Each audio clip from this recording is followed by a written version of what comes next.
निर्घोत्कलिलात्मने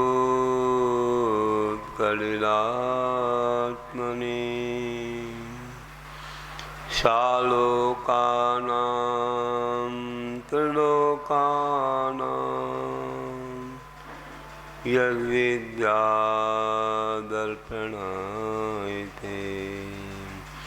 यद्विद्यादर्पणायते।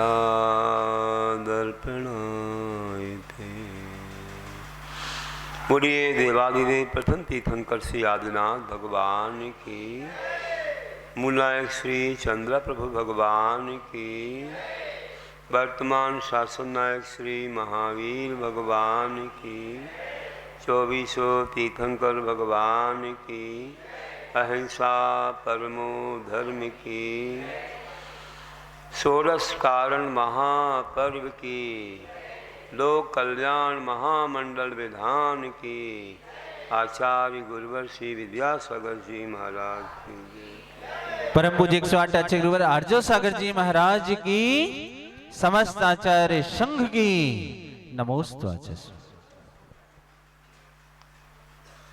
धर्मबंधु, आज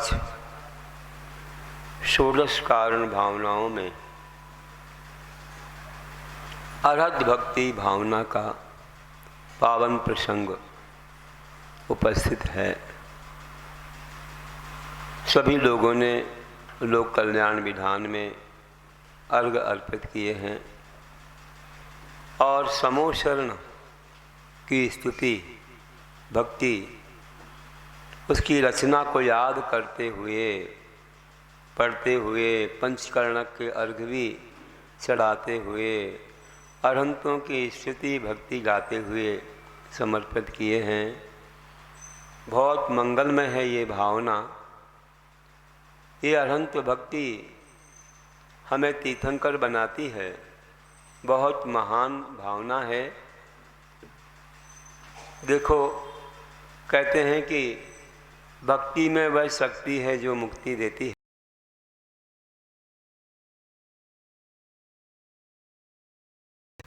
भगवान बनने के लिए पहले भक्त बनना पड़ता है। व्यवहार से ही निश्चय की प्राप्ति होती है। मार्ग है तो मंजिल है, साधन है तो साध्य है, कारण है तो कार्य है। इसके बिना कुछ नहीं होता। तो हमें मोक्ष जाने में जो कारण है वह भगवान की भक्ति है, वही साधन है, वही मार्ग है। सम्यक दर्शन पाना हो तो हमें ऐसे वितराग देवशास्त्र गुरु पर श्रद्धान करना पड़ता है और ये निमित्त है हमारे लिए। आचार्य कुंद कुंद देव ने कहा है कि सम्मत तस्य निमित्तम जिन सुतम तस्य जानिया पुरुषा अंतर हेतु भणिदा दर्शन मोहस्य खय पवदी। वे कहते हैं कि सम्यक दर्शन के लिए निमित्त क्या है?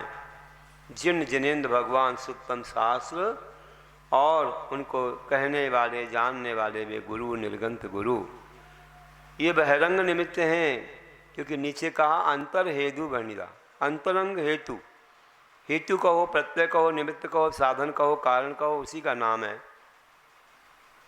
अंतरंग की बात नीचे कही। अंतरंग निमित्त क्या है? तो दर्शन मोहिनी का क्षय क्षोपशम उपशम का होना अंतरंग निमित्त है। वो बाहर में देवशास्त्र गुरु हमारे लिए बहिरंग निमित्त होते हैं। अंतरंग निमित्त बलवान होता है तो बहिरंग निमित्त सहजता में मिल जाते हैं। और कई बार हमें बहिरंग निमित्त के माध्यम से अंतरंग निमित्त को जागृत करना पड़ता है। बाहरी निमित्त मिलते हैं तो अंतरंग में क्षोभशम आदि होता है जब हम श्रद्धा आदि करते हैं। दोनों तरफ से बात बनती है। तो उपादान में अगर शक्ति हो तो निमित्त मिलते हैं और कई बार निमित्त के माध्यम से उपादान की शक्ति जागृत की जाती है।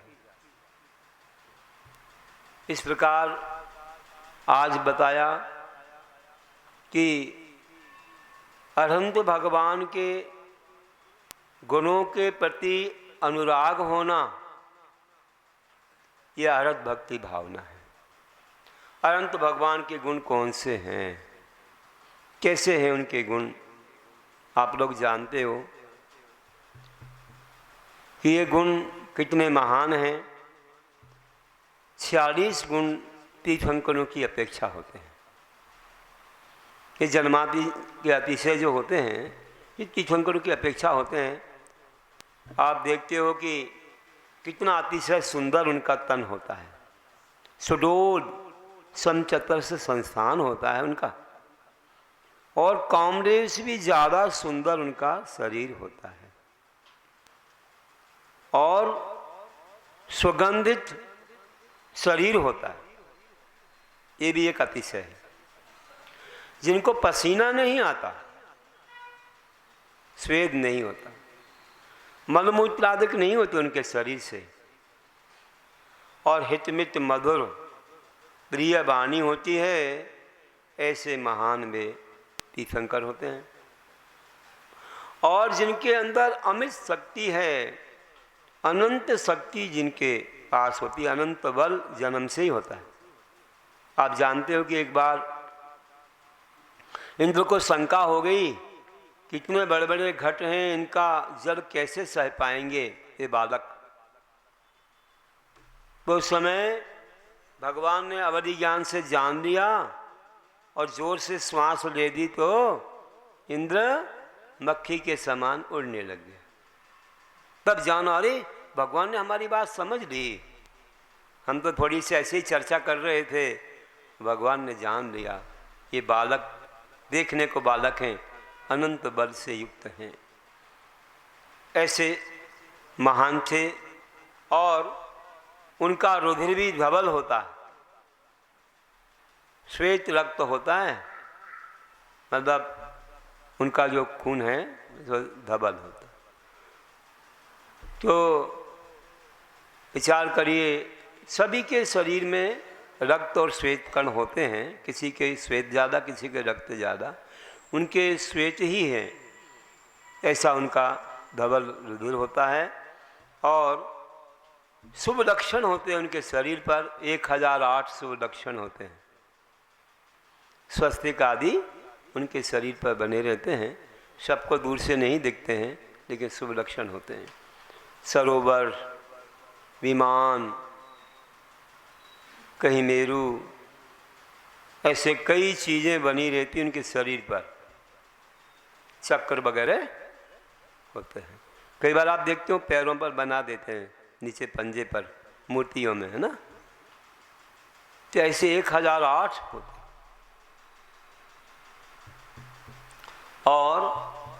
और देखिए कि उनके लिए उनका जो शरीर का आकार है वह बहुत सुडोल होता है, और सहनन वज्र विषम नाराज सहनन होता है। विषम मतलब बेष्टन, जिसके आधार से बैठते हैं। हड्डियाँ, ज्वाइंट की कीड़ियाँ सब वज्रमय होती। 6-6 महीने, वर्ष भी ध्यान लगाएंगे, बैठेंगे, कितने भी उपवास कर लें, कुछ होने वाला नहीं है, ऐसी शक्ति होती है। उनका शरीर क्षीण नहीं होता कि दुबला हो जाए, क्षीणोदर भी नहीं होता। कई बार उनके पेट को लोग एकदम गहरा बना दें, ऐसा नहीं बनाया जाता, क्षीणोदर नहीं बनाया जाता। कुछ भी करें वैसा ही एक समान ही बना रहता। तो इस प्रकार से उनका शरीर होता है। और भी देखो, जहाँ वे होते हैं ना तीर्थंकर, तो विचार करो कि 400 कोस भूमि तक, केवल ज्ञान हो जाए तो 400 कोस भूमि तक सुभिक्ष होता है, हिंसा नहीं कर सकता कोई। 400 कोस भूमि तक हिंसा नहीं कर सकता कोई, दुर्भिक्ष नहीं होता, या अकाल पड़ जाए कि पानी नहीं, कि भोजन नहीं, कि कोई रोग व्याधि आ गई, कुछ भी नहीं होगा। इतनी बड़ी महिमा, चाहे वे देशों पूर्व कोटि वर्ष तक इस भूमि पर रहे, कितनी बड़ी महिमा है। आप विचार करो, आजकल तो दिखाते हैं कि भैया राष्ट्रपति आ रहा, प्रधानमंत्री, रोड वगैरह अच्छी कर दो भैया, सब व्यवस्था अच्छी बना दो भैया, उस नगर में आ रहे हैं। वहाँ तो तीर्थंकर हैं, 400 कोस भूमि क्या होती। ऐसा है। और समोषण की जो रचना होती है उसमें वह गोल समोषण होता है। आदिनाथ भगवान का 12 योजन का था, भगवान महावीर तक 1 योजन का रह गया। योजन में कितना बड़ा होता है, अगर वैसे देखो तो 2000 कोस का भी 1 योजन महायोजन होता है। इतना बड़ा समोषण। उस समोषण में जो 12 सभाएं होती हैं, सब लोग वाणी सुनते हैं, अपनी अपनी भाषा में सबको मिल जाती है। मागध देव हैं, सबकी भाषा में कर देते हैं। देखो उस समोषण का नाम संसदी है। संसदी आज से 2000 वर्ष पहले स्वयंभू स्त्रोत में हम अरहनाथ भगवान की स्तुति में पढ़ते हैं, संसदी शब्द आता है, जहां अनेक भाषाओं में कीर्ति। तो जब ये संविधान बना उसमें बहुत सारे जैनों का हाथ था, बहुत सारे थे जैन। उन लोगों ने एक ऐसा नाम दिया, देश की प्रधान सभा का, जिसका नाम संसद भवन रखा। संसद भवन जो रखा हमारे जैन का ही नाम है, हमारे समोषण की सभा का नाम है। गोल होती है, वो भी गोल बनाया और उसका नाम संसद भवन रखा। आए कहाँ से ये शब्द, कहाँ से आए शब्द? और छोटा जो प्रादेशिक रूप से भवन बना, हमारे जो छोटे गंदगुटी सजा करके विधान करते हैं अपन लोग, करते कि नहीं करते हैं, बड़ा समोषण नहीं होता, तो विधान की जो सभा होती है वो विधान सभा होती है। देख रहे हैं, प्रादेशिक सभा का नाम विधान सभा। हमारे भगवान ऐसे बैठते हैं और विधान होता है, तो विधान सभा हो गई। छोटी विधान सभा और बड़ी संसद। नाम आए कहाँ से? सब वे ही हैं। अभी यहाँ विधानसभा लगी है, नहीं लगी सभा? ये विधानसभा है, बैठे हैं भगवान, और सभापति लोग भी हैं, श्रावक भी हैं, सुनने वाले सब बैठे हैं। ये सब नाम जो है, पार्षद कहाँ से आया? पारिषद नाम के देव होते हैं, वो पार्षद हो जाते। एक एक जगह आप देखने जाओगे तो सब यहीं से गए हैं। ये तो शास्त्र, चौथे काल के शास्त्र हैं, उन्हीं को पढ़ करके लोगों ने नाम निकाल दिए, कोई नए नहीं है, वहीं से आए। जितने भी मंत्री और प्रधानमंत्री और मुख्यमंत्री, ये सब वहीं से आए हुए हैं। इंग्लिश नाम जरूर हैं, अंग्रेजी जो नाम है वो उन लोगों के अपने चिंतन हैं, लेकिन जितने यहाँ नाम मिल रहे हैं सब संस्कृत के नाम हैं और हमारे शास्त्रों में वर्णित हैं। प्राय बहुत सारे नाम वर्णित हैं। तो देखिए, कह रहा था कि ऐसा भगवान का समोषण होता है, और समोषण में तो कभी हिंसा की बात ही नहीं होती। लेकिन आजकल के माहौल बदलते धीरे धीरे धीरे नियम कानून ऐसे बना दिए कि आज संसदीय नाम रख कर के, समोषण नाम रख कर के वहाँ हिंसा के लिए साइन हो जाता है। बूचड़ खाना, मांस एक्सपोर्ट, बताओ संसदी में क्या हो रहा है? बड़ी लज्जा आती है, शर्म आती है कि नाम तो इतना बड़ा, नाम बड़े और दर्शन छोटे, और ऊंची दुकान फीका पकवान हो रहा है। क्या चल रहा है? ऐसा नहीं होना चाहिए। इतना बड़ा नाम रख करके वहाँ ऐसा काम हो रहा है। राजा लोग पहले होते थे जो सब जिन धर्मी और महान अहिंसक होते थे, सम्राट चंद्रगुप्त जैसे, और उसके बाद भी कई खारवेल वगैरह, और भी कई चोल पांडव राजा, और भी कई ऐसे राजा हुए हैं जिन लोगों ने अहिंसा का शंखनाद किया है। बहुत सारे राजा हुए हैं। तो विचार करो कि ये सारी चीज़ें हमारे जिन धर्म में वर्णित हैं कि किस प्रकार वहाँ कार्य होते थे। पहले एक समय सम्राट चंद्रगुप्त के समय कहते चाणक्य मंत्री हुआ करते थे, हमारे देश में कहीं ताला नहीं लगता था घरों पर, कोई चोरी करने का भाव कर ही नहीं सकता था, ऐसे भाव थे, इस प्रकार का व्यवहार था। जब बड़े बड़े लोग इतना अच्छा पालन करते थे तो छोटे लोगों को सबक मिलता था। मैंने कहा था एक बार कि जब चाणक्य से मिलने के लिए विदेशी कोई अतिथि आए, गवर्नमेंट के लोग,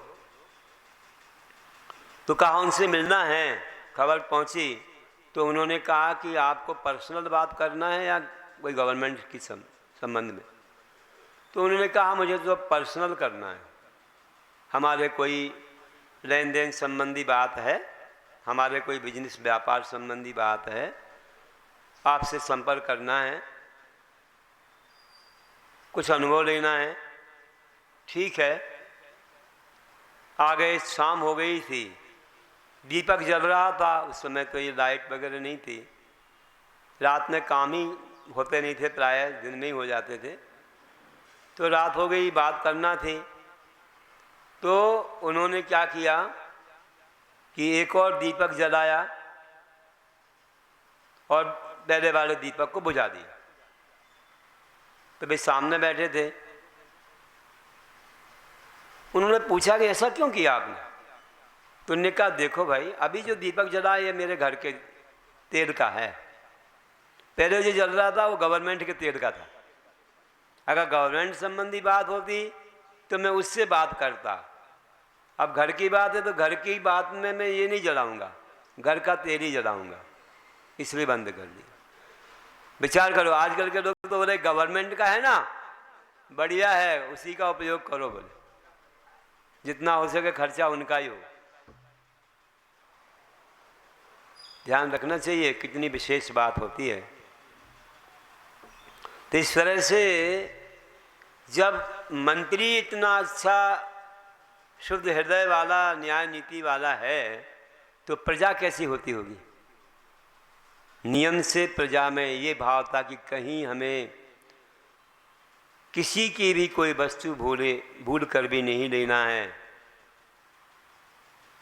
देखिए, ये चोरी है, किसी की भूली हुई वस्तु का, रखी पड़ी गिरी आदि वस्तु को नहीं लेना।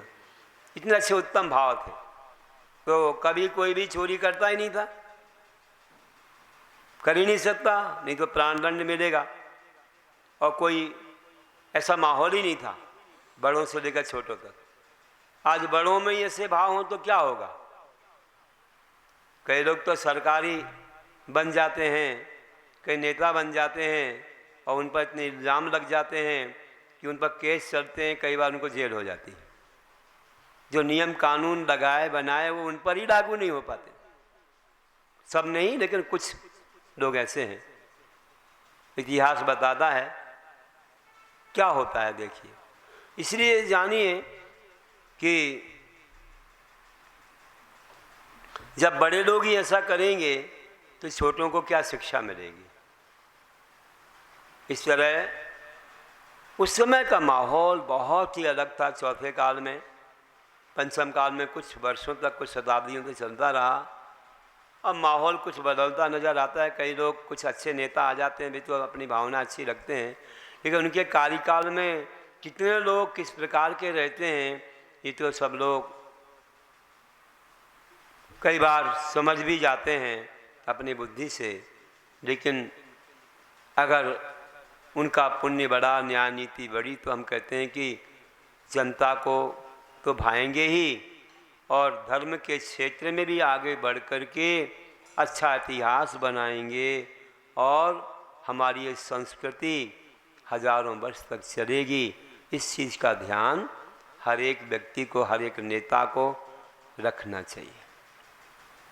ठीक है, शास्त्र जो कहता है वो तो सुनाना ही पड़ता है। अब कितनी शक्ति है और कितना पुरुषार्थ है, उसके अनुसार लोग काम करते हैं। अपन तो किसी का नाम नहीं लेते हैं, लेकिन बताते हैं कि इन बातों का ध्यान रखना चाहिए। क्योंकि मैंने ये भी कहा था, कल किसी ने प्रश्न किया था, कई लोगों के दोष कहे जाते हैं, तो क्या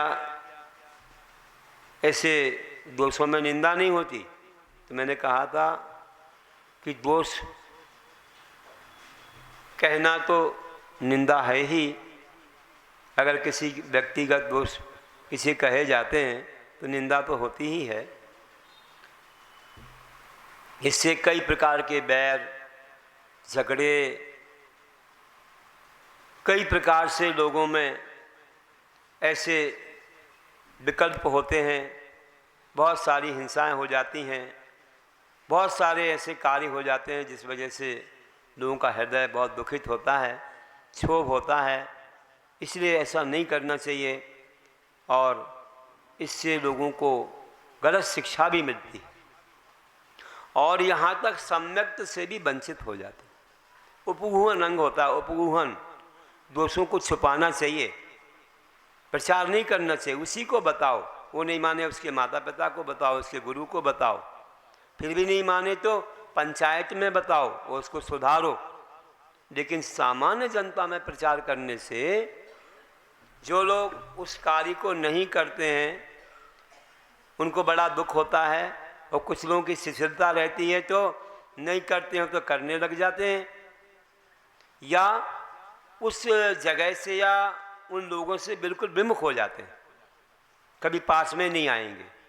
तो इससे बड़ी हानि हो जाती है, जुड़ाव नहीं होता, फिर जुड़ते नहीं हैं लोग। इसलिए हमें चाहिए कि हम ऐसे दोषों का प्रचार ना करें।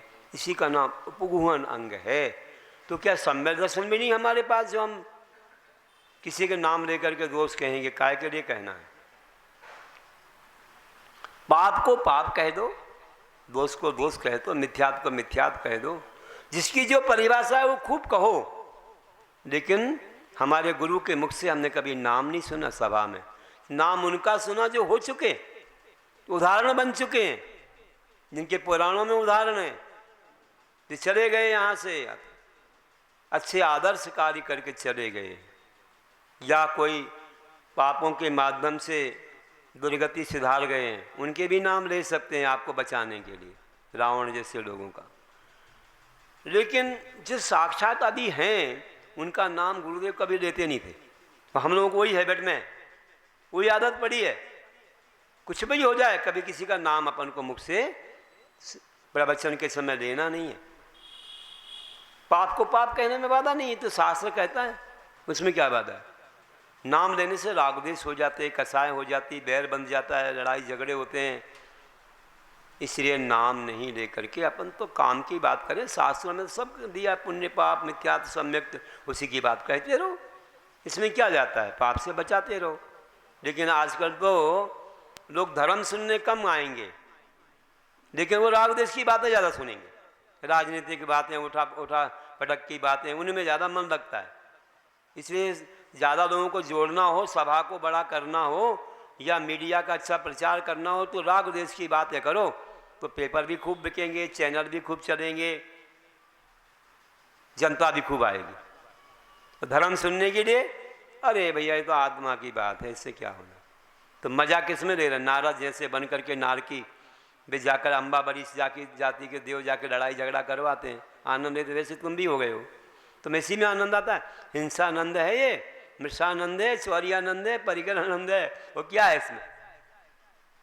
आत्म के अहद विषय कसायन में मेरी परिणति न जा। क्या कर रहे हैं हम लोग? इसी को सुनते बैठ रहे हो? समय है क्या? जिंदगी इतनी छोटी है, देवों की आयु के सामने हमारी आयु कितनी है बताओ? सागर में बूंद के समान है, और हम कहाँ खो रहे हैं उसको? रागद्वेष में खो रहे हैं। यहाँ वहाँ की बातों में सुनो ही मत, बुरा मत देखो, बुरा मत बोलो, बुरा मत सुनो, हाथ रख लो भैया। जीवन में यही है उपाय पापों से बचने का। कुछ अनसुना करो, कुछ अनदेखा भी करो, तो काम बनेगा। नहीं तो दुनिया को ही देखते रहेंगे तो अपने आप को कब देख पाएंगे? साधु तो ऐसे होते, बुरवन्नपि ना बुरुते, गच्छन्नपि न गच्छति, स्त्री कृतात्म तत्वस्तु पश्यन्नपि न पश्यति। कि साधु बोलते भी नहीं बोलने के समान है, क्योंकि उनको राग द्वेष नहीं है, किसी का नाम वाम लेते नहीं, वे तो आगम की बात कहते हैं। चलते भी नहीं चलते के समय धर्म कार्य को जाते हैं, पापों को नहीं जाते हैं घूमने के लिए, विषय को नहीं जाते कहीं भी। कोई कहता महाराज जी थोड़ा हमारा घर पास में चलिए ना, कदम रख, जहाँ भी नया घर बन रहा है, काय के लिए जाना भैया? पापों के समर्थन को जाना क्या? काय के लिए जाना है? कोई धर्म कार्य करो तो जाए, काय के लिए जाना है? कोई दान आहार के लिए चले जाते हैं महाराज जी, कभी कोई भगवान के दर्शन हो घर में तो चले जाते हैं, और काय के लिए जाएंगे? बहुत बड़ा शुद्ध भंडार हो तो शास्त्रों को देखने चले जाए, एक आध जिनवाणी रख ले तो चले जाए महाराज, काय को जाएंगे वहाँ पर? ये सब घर में रहती है जिनवाणी। कोई विशेषता हो, बहुत बड़े शास्त्र भंडार हो, हमारे लिए काम आ जाएगा, चलो भाई देखाते। तो ऐसे नहीं जाते महाराज कहीं भी। महाराज तो जाते हैं या तो बिहार करके आ रहे, थोड़ा बैठना हो तो बैठ जाते हैं, कभी रात्रि विश्राम करना हो, कोई खाली जगह जहाँ पर पंचेंद्र के विषय नहीं तो वहाँ पर रुक जाते हैं, या आहार करने जाते हैं। और क्यों जाएंगे? बार बार तुम कहीं ले जाओगे तो लोग सोचेंगे ऐसे ही होंगे जो अन्य कोई संप्रदाय बार बार गोचरी करते हैं, हर घर में जा कर के लेते रहते हैं, तो वैसे ही होंगे महाराज जी, सब घर में जा रहे हैं। तो अपने जैन शासन की क्या होती है, गरिमा नहीं रहती है, इसलिए महाराज लोग जहाँ कहीं नहीं जाते हैं, ना ले जाना चाहिए, है ना। तो अपनी भक्ति है, भक्ति के लिए कोई ऐसा साधन ढूंढो कि जिससे उनको भी दोष नहीं लगे, तो ध्यान रखना है। तो गच्छन्नपि न गच्छति बोला, और आगे बोला पश्यन्नपि न पश्यति। अपनी आत्मा के बारे में सोचने वाले में देखते हुए नहीं देखते के समान है। अभी देख रहे हैं आपको, लेकिन हमारा चिंतन चल रहा है कि मुझे क्या बोलना है, क्या कहना है, कहीं गलत ना हो जाए, आगम के विपरीत ना निकल जाए, तत्व से बोलता रहूं, अपनी सही मर्यादा से बोलता रहूं कि मैं किस विषय पर चल रहा हूं और सामने वाले पर क्या प्रभाव पड़ेगा, उसका मार्ग क्या बनेगा, वो कैसे पापों से दूर हो जाए, कैसे सन्मार्ग पर चले, उसके अंदर श्रद्धा भक्ति और चारित्र की एक बात आ जाए और आगे वह बढ़ जाए मोक्ष मार्ग के क्षेत्र में। ये भाव रहता है, कम से कम दुर्गति से बचाने का भाव रहता है, सबका कल्याण हो, भाव रहता है। तो ध्यान रखना, देखते हुए भी नहीं देखते के समान हैं, ये स्तूपदेश में आचार्य पूज्यपाद स्वामी कहते हैं। इसलिए किसी का नाम हम नहीं लेते, उन्हें कोई मतलब नहीं है। राग देश बहुत हो जाते हैं इसमें। तो हमने गुरुदेव से सीखा था, किसी महिला का भी कभी नाम नहीं लेते थे। उनने जिनका नाम दिया है आदिकाओं का, कभी ले दें, बस ज़्यादा नहीं लेते थे, कभी कभी का उनको ही नहीं ध्यान हो किस किस का क्या नाम दिया, उन्हें मतलब नहीं है ज़्यादा, है ना। वे तो ऐसा बोल दें कि ज़्यादा काम हो तो उस गांव वाले, क्यों ना भैया, उस गांव वाले को बुलाओ, ऐसा है, बाकी कुछ नहीं। देखो जितना हम व्यवहार से दूर हटेंगे ना, उतना आनंद आएगा। उसी शास्त्र में कहा है कि आत्मानुष्ठान निश्चय से व्यवहार बहिष्ठते जायते परमानंदा कश्चित योगिन योगिना। योगियों को एक परम आनंद की प्राप्ति होती है। कब होती है? आत्मानुष्ठान निश्चय से। जब आत्मा के अनुष्ठान में भी लीन होते हैं तो व्यवहार बहिष्ठते, व्यवहार बाहर छूट जाता है, जाते परमानंदा, एक विशेष आनंद की प्राप्ति होती है। अध्यात्म की ओर आने से आनंद है, व्यवहार में जाने से झंझट है, विकल्प है, राग देश है, बहुत ज़्यादा सब चिंताएं और बहुत सारी ऐसी बातें आ जाती हैं जो हमको झकझोर देती हैं, जो हमारे लिए हैरान करती हैं। टेंशन में जाता है व्यक्ति, यही तो हार्ट अटैक जो भी, और कई प्रकार से ब्लड प्रेशर और कई ऐसी बीमारियां आ जाती हैं, शुगर आदि की जो बीमारियां हो रही, सब इसीलिए हुई, चिंता आदि से हो रही है। इसलिए बंधुओं थोड़ा निश्चिंत हो जाओ। ज़्यादा कुछ सुन लोगे तो एकदम क्या होता है, एकदम घाटा हो गया, मानो घाटा हो गया तो सुन करके हार्ट फेल हो सकता है, ब्लड प्रेशर बढ़ सकता है। अरे घाटा हुआ तो हुआ, किसी से ज़्यादा दान दिलवा दो तो उसको ब्लड प्रेशर बढ़ जाता है, जबरदस्ती दान दिलवा दो, इतना दे दो, हो गया काम, उसका ब्लड प्रेशर बढ़ गया। अब महाराज जी के सामने क्या कहें, घर में जाकर के सो गया हो, डॉक्टर को बुला, बोले हे भगवान ये क्या कर दिया तुमने, उसका ब्लड प्रेशर काय को बढ़ा दिया। तो ऐसा काम नहीं करो, धीरे धीरे आराम से उसकी भावना प्रकट होने दो, तो उससे क्या होगा, कल्याण होगा। तो ये कह रहा था कि ऐसे हमारे धर्म में जो बात है, समोसरण की जो बात है, कैसे न्याय नीति था का वातावरण था, लेकिन आज धीरे धीरे बदल रहा है, इसलिए ज़्यादा दुविधाएं बढ़ रही हैं। तो आगम को सुनना चाहिए, आगम सुनने वाले बहुत कम हैं, आगम पढ़ने वाले बहुत कम हैं, संसार की बातें करने वाले ज़्यादा हैं। तो कह रहा था कि कैसे हमारे भगवान के रहने के स्थान में और उनके परिसर में उनके भावमंडल आभा मंडल का प्रभाव देखो कितना रहता है, कि कहीं हिंसा नहीं होती, दुर्भिक्ष नहीं होता, और हमारे भगवान कबलाहारी नहीं होते। केवल ज्ञान हो गया तो उनको भूख नहीं लगती। भूख तो एक राग है, असादा वेदनी है, असादा वेदनी का भी कोई प्रभाव नहीं। उनके तो जैसे रस्सी को जला दिया जाए ना, तो रस्सी कहने को रहती, याद छुओगे तो राख बन जाएगी। तो दग्ध रज्जुवत बोला है कि जली हुई रस्सी के समान है उनका वेदनी कर्म, क्योंकि उनका मोहिनी कर्म का क्षय हो गया 10वें गुण स्थान में, अभी 13वें गुण स्थान में। तो उनको राग नहीं है, भूख नहीं है, कुछ भी आशा नहीं है। ऐसे हमारे भगवान हैं। परम औदारक शरीर है, अच्छी वर्गणाएँ आती रहती हैं, शरीर से चिपकती रहती हैं, देशों पूर्व कोटि तक शरीर बना रहता है बिना आहार के ही। और भी है, इस तरह से हम लोग जानते हैं। और उपसर्ग नहीं होता भगवान पर, कभी होता है क्या? नहीं होता, उपसर्ग नहीं होगा। क्यों नहीं होगा? केवल ज्ञान हो गया तो सारे देवता चारों तरफ रहते हैं। मुनि अवस्था तक उपसर्ग होता था तो अभी शरीर पर कुछ नहीं कर सकता, पार्श्वनाथ पर इतना हुआ लेकिन कुछ नहीं कर पाया कोई। देवता ना भी आते तो शरीर का कुछ होने वाला नहीं था, तत्व मोक्षगामी थे। और केवल ज्ञान के बाद तो 4 प्रकार के उपसर्ग नहीं होते हैं, उपसर्ग 4 ही होते हैं, ज़्यादा नहीं होते हैं। देखो कौन से हैं? एक देवकृत उपसर्ग, देव उपसर्ग कर सकते हैं कोई भी मिथ्यादर्शी देवादि, जैसे कुलभूषण देशभूषण पर अग्निप्रभ आदि कर रहे थे, या पार्श्वनाथ भगवान पर वह काल संवर देव कर रहा था। तो ऐसे उपसर्ग केवल ज्ञान के बाद नहीं होते। और मनुष्य कर तो उपसर्ग नहीं होते, जैसे कि गजकुमार स्वामी पर सिगड़ी रख दी, पंच पांडव को तपते हुए वो पहना दी आवरण, ऐसे उपसर्ग नहीं होते। केवल ज्ञान हुआ तो फिर कुछ नहीं। और त्र्यंशिक उपसर्ग, त्र्यंशिक कैसे होते हैं? जैसे सियारनी खा रही, शेरनी खा रही है आदि आदि, ऐसे त्र्यंशिक उपसर्ग नहीं होते हैं। और प्रकृतिगत उपसर्ग होते हैं, जैसे मान लो गाज गिर गई या बाढ़ आ गई, गुफा में बैठे थे और पानी भर गया, महाराज जी का नियम था, एक आसन में बैठे थे और पानी आ गया। प्रभास गिरी आप जानते हो, वहाँ नदी है दोनों तरफ और बीच में पहाड़ है। एक बार ऐसा ही हुआ था, वहाँ बहुत सारे मुनि बैठे थे गुफा में, पर्वत में गुफाएं, तो रात में पानी आ गया।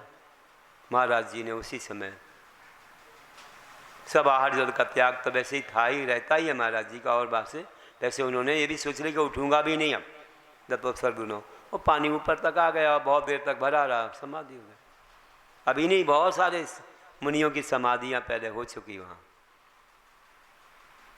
तैसे विचार करो, चौथे काल की बात है या खुली।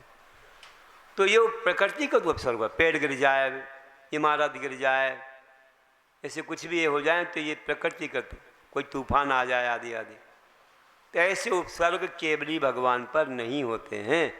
वहाँ देवताओं की ऐसी व्यवस्था होती है कि ये उपसर्ग नहीं हो सकते हैं। और हमारे भगवान का जो मुख है वो चारों दिशाओं से दर्शित होता है, चारों दिशाओं से, चाहे पूर्व दक्षिण पश्चिम उत्तर, बस चतुर्मुख बोलते हैं। इससे ज़्यादा मुख, वैसे तो उनका मुख एक ही होता है, लेकिन 4 दिशाओं से दर्शन होता है, ज़्यादा मुख नहीं होते हैं। कोई 5 बना दे, कोई 7 बना दे तो ये गलत है। 4 मुख से ज़्यादा नहीं बना सकते हैं। जब वो चारों तरफ से पूरी प्रतिमा का दर्शन होना चाहिए, इन्हीं के मुख मात्र का दर्शन हो रहा है और पीठ का हो रहा है, ऐसा नहीं होता है। ऐसी प्रतिमा बनाई जाए कि जिसमें चारों तरफ से पूरा शरीर दिखे, बस ये होता है। बाकी तो अब लोगों ने कल्पनाओं से कैसे क्या बना दी उसको नहीं कह सकते हैं। और ऐसे हमारे भगवान सब विद्याओं के स्वामी भी होते हैं। अब समुद्र में सब तरफ से बैठेंगे लोग, तो सब तरफ से दर्शन होना चाहिए, मतलब चारों तरफ से होना चाहिए। और भगवान सब विद्याओं के स्वामी होते हैं, लेकिन विद्याओं में, जिन विद्याओं में देवी देवताओं की सहायता होती है उनका प्रयोग नहीं किया जाता है। केवल रिद्धियाँ जो होती हैं वो अपने आप आत्मिक शक्तियाँ हैं, आकाश में गमन आदि होना, तो ये अलग चीज़ है। तो विद्याओं का वैसे प्रयोग नहीं करेंगे, ज्ञान अलग चीज़ है। और छाया का दर्शन नहीं होता, भगवान की छाया नहीं पड़ती, चलते हैं ना उनकी छाया नहीं पड़ेगी, ये केवल ज्ञान का अतिशय है। तो ध्यान रखना है। ऐसे महान महान अतिशय आप लोग अभी विधान में पढ़ रहे थे, जान रहे थे। और उनकी आँखों की पलकें नहीं झपकती, नासा दृष्टि रहती है, आँखों की पलकें नहीं झपकेंगी, ये विशेषता है। उनके नख और केस नहीं बढ़ते, नाखून और केस बढ़ते नहीं हैं, सम रहते हैं। केवल ज्ञान हो गया ना तो वैसे समान ही रहेंगे। ऐसे महान हैं। यहाँ तक और भी उनकी भाषा अर्धमागधी भाषा होती है, अमृत के समान सबको तृप्त करती है, सबकी शंका समाधान बिना पूछे हो जाती हैं। फिर भी कुछ और रहें तो पूछते हैं और वाणी खिलती है, उसमें सब उत्तर मिल जाता है। या गंधर्व परमेश्वरी को भगवान बोलते हैं, उनसे भी पूछ सकते हैं। और वहाँ पर किसी को कोई बैर भाव नहीं रहता, चाहे शेर गाय हो, सर्प नेवला हो, सब बैठेंगे सभा में। और धुआं अंधेरा आदि वहाँ नहीं होता है, स्वच्छ रहता है वातावरण, दसों दिशाएं निर्मल होती हैं और आकाश बिल्कुल निर्मल होता है। 6 ऋतुओं के फल फूल एक साथ आ जाते हैं, रत्नमयी दर्पणवत भूमि होती है। और ऐसे फिर स्वर्णिम कमल पर भगवान शोभायमान होते हैं, जय जयकार होती रहती है भगवान की देवों द्वारा, सुगंधित हवाएं बहती हैं और गंधोदक की वृष्टि हमेशा होती रहती है, सुगंधित जल बरसता है, बहुत महीन कण बरसते रहते हैं। आपको गीला नहीं कर पाएंगे, लेकिन बहुत सुगंधी आपको मिलेगी, ठंडा वातावरण रहेगा, बहुत ठंडा भी नहीं कि आपको ठंडी लग जाए, मतलब समशीतोष्ण जैसा रहेगा। और ऐसी महान वह अवस्था, भूतल आदि की निर्मलता, और धर्म चक्र आगे चल रहा है। जो कहते हैं कि सर्वाण्य यक्ष होते हैं, वे कमर पर दोनों हाथ रखे हैं और 2 हाथ ऊपर हैं, उस पर चक्र है, उसको लेके चलते रहते हैं, तो धर्म तीर्थ का उपदेश देता है। ऐसे महान है हमारे भगवान। अष्टमंगल अष्टातिहारी की शोभा बहुत ही विशेष होती है। तो आप देखिए कैसे भगवान की पूजा करते हैं, ऐसे भगवान की भक्ति करते हैं लोग जाकर के। और भगवान की भक्ति में कितनी बड़ी महिमा है। आचार्य पूज्यपाद स्वामी ने कहा है कि ऐसे जिनेन्द्र भगवान की भक्ति एकापि समर्थेयम, जिन भक्ति दुर्गतिम निवारितुम पुण्यानि च पूरितुम दातु मुक्ति स्वयं कृतना। एकमात्र जिनेन्द्र भगवान की भक्ति इतनी सामर्थ्य रखती है कि जो क्या करती है, पुण्य का खजाना भर देती है, दुर्गतियों का निवारण कर देती है और अंत में मुक्ति रूपी लक्ष्मी को भी प्रदान कर देती है। मतलब उनकी भक्ति से हम शक्तिवान बन करके मोक्ष मार्ग को अपनाते हैं और मोक्ष मार्ग पर चलते चलते एक दिन हम उन जैसे बन जाते हैं। दीपक की ज्योति, दीपक की ज्योति आप देख रहे हो पीली पीली लगती है, अखंड दीप जल रहा है सामने, देखो विधान मंडल पर। अंदर में वह काली थी, काली थी, लेकिन वह अग्नि के संपर्क से पीली हो जाती है, काली नहीं रहती। काली बाती भी उस ज्योति के संपर्क से पीली हो जाती है, वैसे भगवान के संपर्क से काले हृदय वाले भी, कर्मों से सहित वाले, कार्मण शरीर वाले भी उनकी भक्ति करते करते करते एक दिन भगवान जैसे ज्योति वाले बन जाते, केवल ज्ञान ज्योति उनके अंदर जग जाती है। ये भगवान की भक्ति की महिमा है, हमारे आचार्यों ने गाई है। कितनी महान महिमा है। मात्र नमोकार मंत्र पढ़ने से कर्मों का क्षय होता है। बोलो ऐसो पंच नमो यारो सब पाप विनाश। तो स्तुति करने से कितना होता है? असंख्यात गुणी कर्मों की निजरा होगी। कहते हैं कि एक मयूर की आवाज अगर सर्प सुन ले तो पलायन हो जाता है। कि मलयागिरी के उस वन में चंदन के वृक्ष पर लिपटे हुए काले काले सर्प अगर मयूर की आवाज सुन ले तो पलायन करके अपने दिलों में प्रवेश कर जाते हैं। वैसे भगवान की स्तुति रूपी आवाज को सुन करके अपनी आत्मा पर जो स्थित जो काले काले कर्मों के सर्प हैं, ये कर्म रूपी सर्प भगवान की स्तुति रूपी आवाज से पलायन कर जाते हैं। बहुत कर्मों की निर्जरा हो जाती है। इतनी बड़ी शक्ति है। इसलिए रोज भक्ति पढ़ना चाहिए, रोज स्तुति पढ़ना चाहिए। पूजा ये सब वही है। स्तोत्र कहो, स्तुति कहो, पूजा कहो, वंदना कहो, दर्शन पाठ कहो, कुछ भी जो भी गुणानुवाद है भगवान का वो सब वही है। स्तुति वंदना सब एक ही चीज है, वह भक्ति ही है भगवान की। वह भक्ति हमारे अंदर ऊर्जा भरती है, उमंग लाती है, रोम रोम पुलकित होता है, आनंद विभोर हो जाते हैं, सब प्रकार के टेंशन दूर हो जाते हैं, आत्मा आनंद में, आनंद सागर में डूब जाती है। सब प्रकार के विकल्प शांत होकर के एक प्रसन्नता आती है, नई ताजगी जग जाती है। हम लोग सुबह से जब स्तोत्र पढ़ते हैं मन में नहीं पढ़ते, वचनों से पढ़ते हैं। जो हमारा स्वयंभू स्तोत्र है, अलग अलग लय, बहुत सारे लय हैं उसमें, 150 श्लोक हैं उसके। हमारे गुरु परंपरा से हम लोगों को मिला है। हम गुरुदेव का सुनते थे, हमें भी याद हो गया।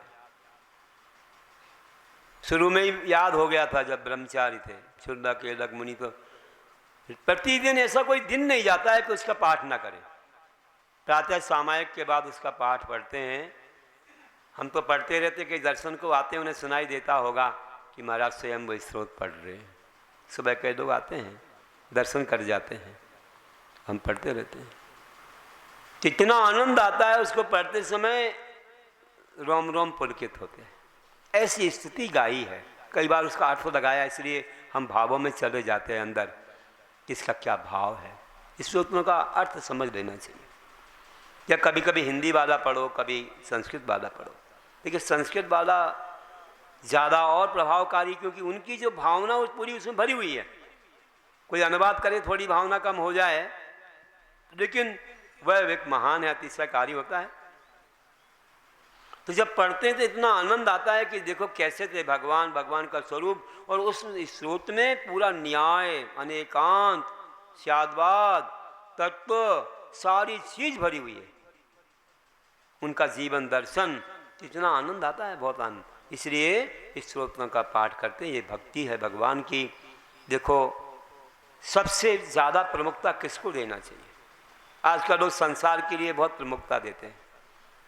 शादी विवाह, पार्टियां, दुनिया भर के घूमा पूरे विश्व में कहाँ जा रहे हैं, लेकिन भगवान की भक्ति के लिए समय नहीं है। ये भी भगवान की भक्ति है। प्रवचन सुन रहे भी भक्ति है। आगे आएगा, प्रवचन भक्ति है। ये प्रवचन मतलब शास्त्र। प्रवचन का अर्थ एक साधर्मी भी होता है, वो साधर्मी वात्सल होता है, प्रवचन वत्सल वो अंत में।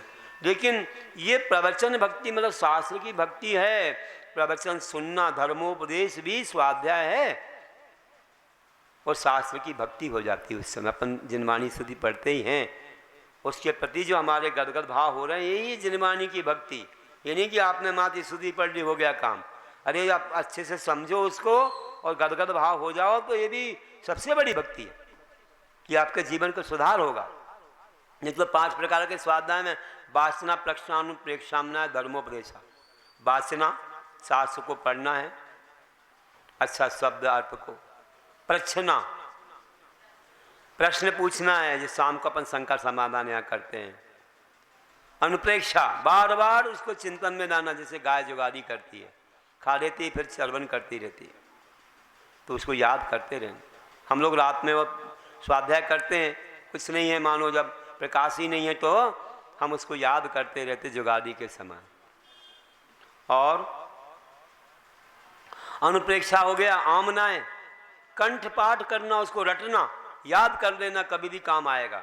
जैसे कंठपाठ प्रतियोगिता में लोग याद कर रहे हैं, कहीं ने किया है, अब आगे दिवाली के पास आसपास आप लोग बताओगे, बिना देखे बोलोगे तो आपका नंबर लगेगा। उसमें तत्पार, सूचराव का चार्य, सब कुछ जो भी विषय रखे गए होंगे। अब आज इस पत्रिका में पढ़ लेना आप, आज पत्रिका का विमोचन हुआ ना, तो नीचे सब्जेक्ट दिए हुए हैं, मंदिर में लग जाएगी कौन से सब्जेक्ट किस उम्र वालों के लिए हैं, उसमें दिया हुआ है। ये हर वर्ष करवाते हैं, जिससे कि एक परंपरा चले आगे याद करने की, नहीं तो लोग भूल गए। मोबाइल से पढ़ लो, पुस्तक से पढ़ लो। अब जब कोई सफ़र में जा रहे हैं, लाइट नहीं है, कुछ नहीं, तो क्या करोगे फिर? तो याद करने की परंपरा होनी चाहिए। और अंदर धर्मोपदेश, ये उपदेश जो दिया जा रहा है, प्रवचन जो है, ये भी स्वाध्याय है। तो इसलिए हमको ध्यान रखना, ये भी एक प्रवचन भक्ति है। तो भगवान की भक्ति, चाहे अरद आचार्य बहुत से प्रवचन भक्ति हो, ये सभी भक्तियाँ ये गुणानुवाद ही है। तो कैसे करते थे इनको? मात्र इन्हीं की पढ़ लिया, प्रैक्टिकल में कितना महत्व है इसका। जब चक्रवर्ती के पास समाचार आया कि स्वामी की जय हो, स्वामी की जय हो, कौन आ गए ये लोग, इतने सारे लोग आए हैं, बड़ी खुशी से आए हैं, बाजे के साथ आए, क्या बात है, सब लोग स्वागत सम्मान करने लगे। बताओ क्या खुशखबरी है? बोला आपके प्रसूति गृह में पुत्र रत्न उत्पन्न हुआ है, बहुत खुशी की बात है। अच्छा धन दे करके विदा किया और बाजे बजे। दूसरा एक दूत आया, उसने कहा स्वामी की जय हो, स्वामी की जय हो। क्या बात हो गई भाई, आज तो इतना आनंद हो रहा है, नई नई खबरें आ रही हैं, क्या बात है? बोला कि आपकी यागशाला में चक्र रत्न उत्पन्न हुआ है। अच्छा बहुत महान है, चक्रवर्ती बन जाएंगे अब हम, चलो इसको अच्छा धन वैभव दे दो, खुश करो। थोड़ी देर हुई थी, खुशियां मनाई जा रही थी कि एक और दूत आ गए, अब तो देवता भी उसके साथ में आए, स्वामी की जय हो, स्वामी की जय हो बोलते। अरे क्या बात हो गई? सब खड़े हो गए, एकदम स्वागत सम्मान करने लगे। क्या बात है, खुशखबरी बताओ। बोला आपके जो महान पिता थे, 1000 वर्ष से तपस्या कर रहे थे, उनको केवल ज्ञान की प्राप्ति हो गई है। वाह! और देव ने समोसन रचा दिया है 12 योजन का, ऐसा विशाल समोसन, रत्नमय समोसन है। पधारिए। सब काम को भूल गए। धन्य हो, 10 कदम जाकर के नमोस्तु किया। धन्य हो, आज प्रभु का दर्शन, केवल ज्ञानी प्रभु का दर्शन होगा। पहले केवल ज्ञानी देई बने इस 24 में, सब भूल गए। पुत्र रत्न, चक्र रत्न, चलो सब लोग, और रत्नों के थाल सजाओ और पहुंचे समोसरण। इतने ठाठ से पहुंचे, हाथी घोड़े और रथ और सब, बहुत बड़ी संख्या। और वहाँ पहुँचे सब रानियाँ और सब। अब उनके यहाँ तो ऐसे रोज आना जाना चलता रहता, उनको सूता पाता नहीं लगता है। चले वहाँ पहुँचे और ठाठ से दर्शन क्या किया, प्रदक्षिणा क्या दी, नमोस्तु क्या किया, कल्पद्रुम विधान रचाया। क्या होता है कल्पद्रुम? जैसे कल्प वृक्ष से जो मांगो मिलता है। किसको क्या चाहिए? निधियां खोल दी, और जो चाहिए मांगो। अपनी हैसियत से सब मांगते थे, ये नहीं कि कोई रंग व्यक्ति राजा बन मांग लेगी हमें ये भाव दे दो राजा का। अपने हिसाब से सब मिल रहा था। आपको क्या चाहिए? खाना पीना, वस्त्र, अलंकार, क्या चाहिए? सब कुछ मिल रहा था। ऐसा उन्होंने कल्पद्रुम विधान रचाया। धन्य हो कि निक्षिक दान दिया।